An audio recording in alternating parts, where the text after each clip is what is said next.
12,000 years ago, before agriculture, before pottery, before permanent settlements, before the wheel, someone built a temple on a hilltop in southeastern Turkey. They quarried pillars of limestone weighing up to 10 tons each. They carved them into T-shapes, standing over 5 meters tall. They decorated them with detailed reliefs of animals, lions, foxes, scorpions, vultures, serpents, carved with a precision that suggests years of skilled labor. They arranged these pillars in circles, linked them with walls of dry stone, set them into floors of polished terrazzo, and oriented them with a spatial awareness that implies knowledge of geometry. Then, after roughly 1,600 years of continuous use, the entire complex was buried. The structures disappeared under thousands of tons of soil and rubble. The hilltop became a mound of earth. Grass grew over it. Farmers plowed across it for centuries without ever knowing what was underneath. For 10,000 years, the oldest known monumental architecture on Earth sat sealed in the ground, invisible to every civilization that came after it. If you are new here, this channel explores the hidden worlds buried beneath the surface. Hit that subscribe button. The site is called Göbekli Tepe. In Turkish, the name means potbelly hill, a reference to the gentle rounded shape of the mound that covered it. It sits at the highest point of a mountain ridge, roughly 15 kilometers northeast of the city of Sanliurfa, near the Syrian border. The mound is about 300 meters in diameter and 15 meters tall. It looks like a natural hill. It is not. In 1963, a joint survey by Istanbul University and the University of Chicago identified the site as potentially significant, noting the presence of worked flint on the surface. The site was classified as a medieval cemetery and received no further attention for 3 decades. In 1994, the German archaeologist Klaus Schmidt visited the hill. He had been surveying prehistoric sites across southeastern Turkey, and when he saw the surface scatter of flint tools and the unusual shape of the mound, he recognized what earlier surveyors had missed. This was not a cemetery. This was something older. Schmidt began excavations the following year. What emerged from the ground over the next 2 decades overturned one of the most fundamental assumptions in the study of human civilization. Before Göbekli Tepe, the accepted sequence was clear. Humans developed agriculture. Agriculture created food surpluses. Surpluses allowed permanent settlements. Settlements grew into towns.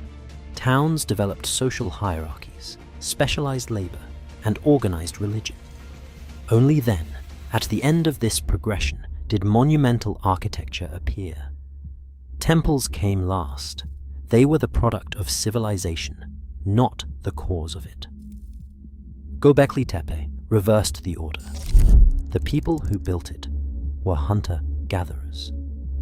They had no domesticated crops. They had no domesticated animals. They had no pottery. They had no metal tools. They had no permanent villages.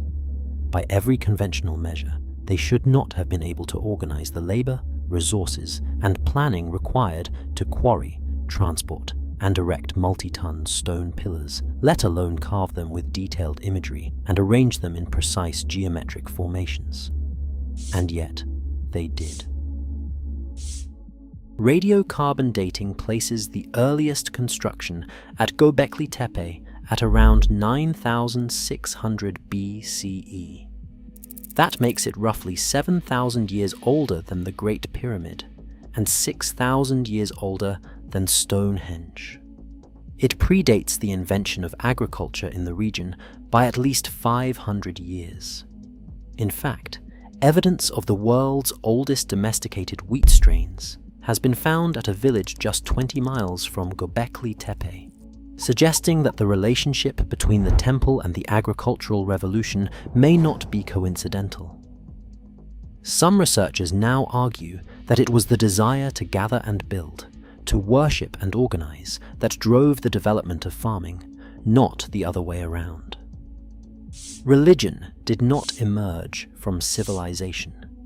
Civilization emerged from religion, and Göbekli Tepe may be where it started. The structures themselves are extraordinary. At least 20 circular or oval enclosures have been identified through excavation and geophysical survey. Each one consists of a ring of T-shaped limestone pillars linked by stone walls, with two larger pillars standing in the center. The central pillars are the tallest, reaching heights of more than 5 meters and weighing up to 15 tons. They were quarried from a limestone plateau on the southwestern slope of the hill, where unfinished pillars can still be seen lying in the rock. One of those unfinished pillars would have weighed approximately 50 tons had it been completed. The T-shape of the pillars is not abstract. They are stylized human figures. Narrow arms are carved along the sides. Hands with fingers are visible on some, resting against what appear to be belts or loincloths. The pillars are faceless, but they are not formless. They represent people, or something shaped like people, standing in a circle, facing inward, as though gathered for a purpose.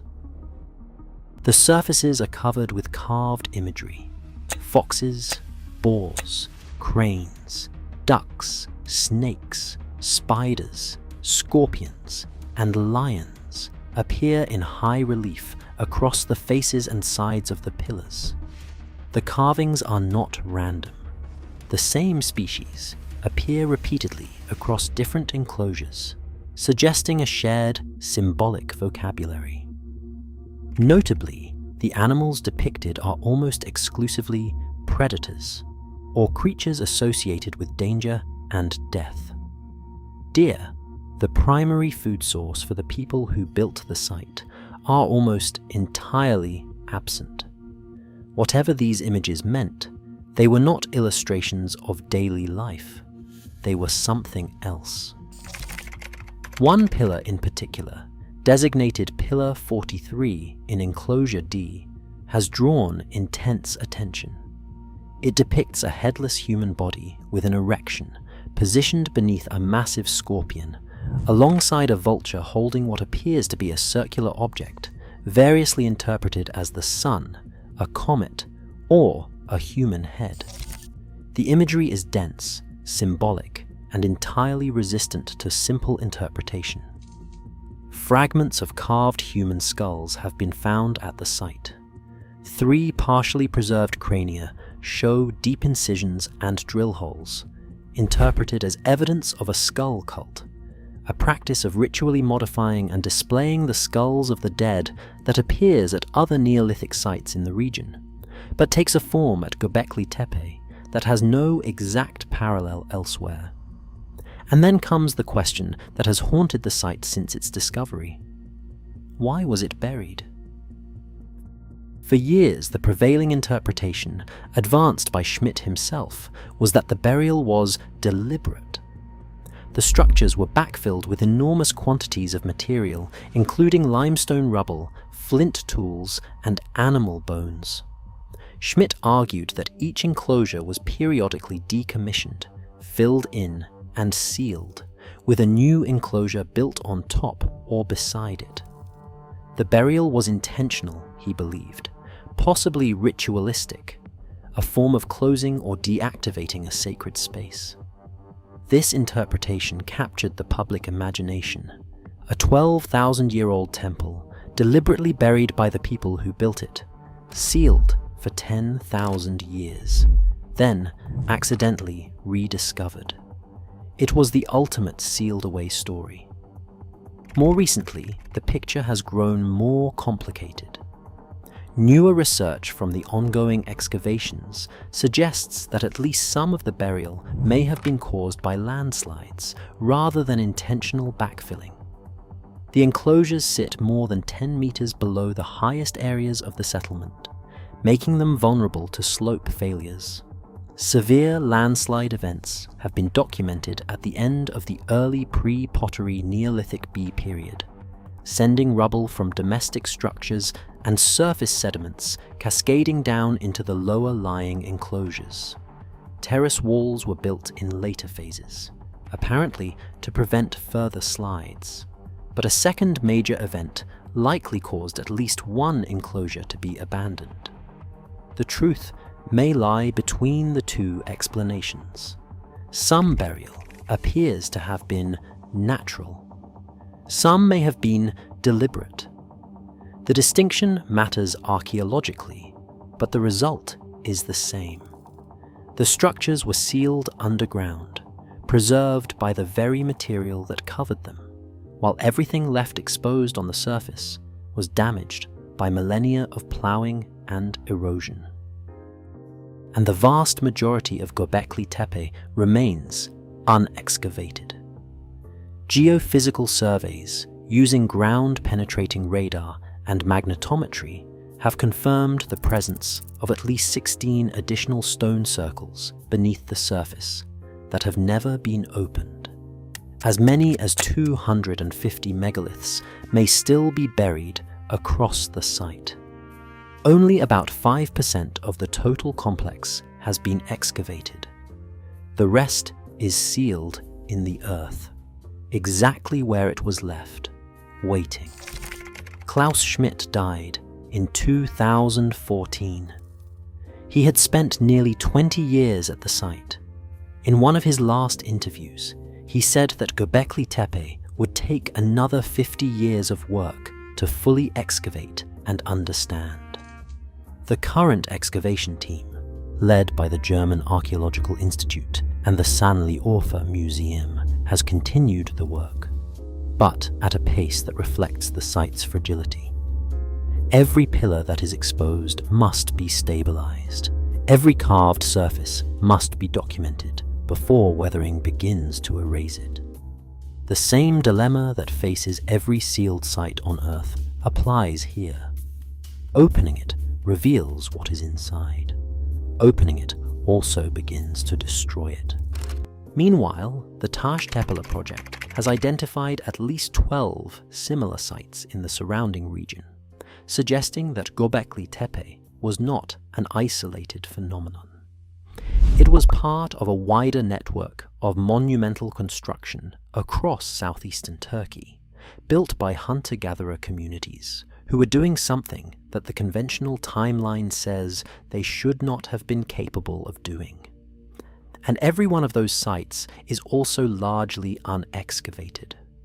Göbekli Tepe was built before cities, before writing, before farming. It was used for over a millennium. Then it was sealed, by human hands, or by the earth itself, or by both, and it disappeared from the world for 10,000 years. A farmer's plough in the 20th century could not scratch its surface deeply enough to reach it. Only a trained eye, looking at the shape of a hill and the flint scattered across its surface, recognized that the mound was not natural. 95% of the oldest temple on Earth is still underground. The carvings, the pillars, the enclosures, the skulls, the symbols, the answers to questions we haven't yet thought to ask. All of it sitting beneath a hilltop in southeastern Turkey, sealed in the same earth that has protected it since before the first city was built anywhere on the planet. The hill is still there. The pillars are still standing beneath it, and the ground, as always, is waiting for someone to decide how much of it to open. Thanks for watching. If this is the kind of exploration you want to follow, subscribe. There is more to come.